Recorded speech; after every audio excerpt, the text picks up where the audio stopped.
Makkada Qur'onni birinchi marta oshkora o'qigan sahoba kim?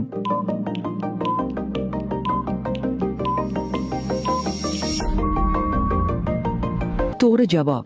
Hazrati Abdulloh ibn Mas'ud. Mushuklarni juda yaxshi ko'rgan sahoba kim?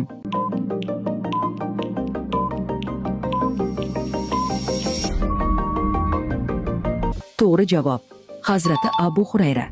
Harom Adamın kallabı var, dünya kulsa şarralı cana.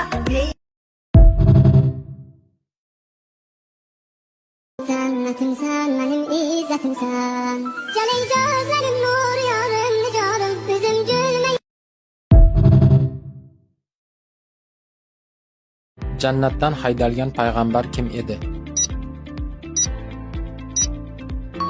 Odam alayhissalom. Qiyomatga yaqin yer yuziga tushadigan payg'ambar kim? Iso alayhissalom. Akalari quduqqa tashlagan payg'ambar kim edi? Yusuf alayhissalom. Birinchi kemani qurgan payg'ambar kim edi?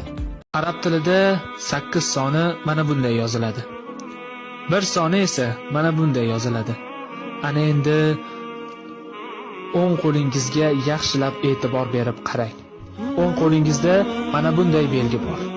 Bu esa arab tilida 18 degani. Ana endi chap qo'lingizga yaxshilab bir nazar soling.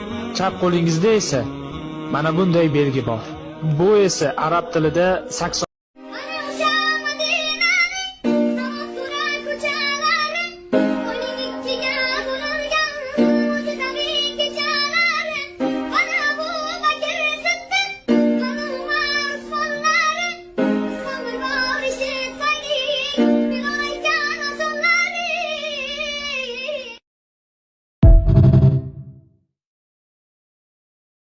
Kim tongda turib 3 marotaba,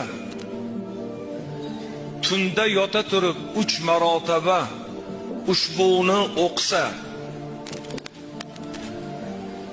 Bismillahirrohmanirrohim. Allohumma anta robbi, la ilaha illa anta xalaqtani va ana abduka va ana Kimda kim bir kunda 100 marta La havla va la quvvata illa billahil aliyyul azim deydigan bo'lsa, butun umr kambag'allik nima ekanligini bilmay o'tadi. Agar Alloh sizga ne'matlar bersa, alhamdulillah deb ayting. Allohga hamdlar bo'lsin. Mabodo gunohlaringiz ko'p bo'lsa, astag'firulloh deb ayting. Allohga tavbalar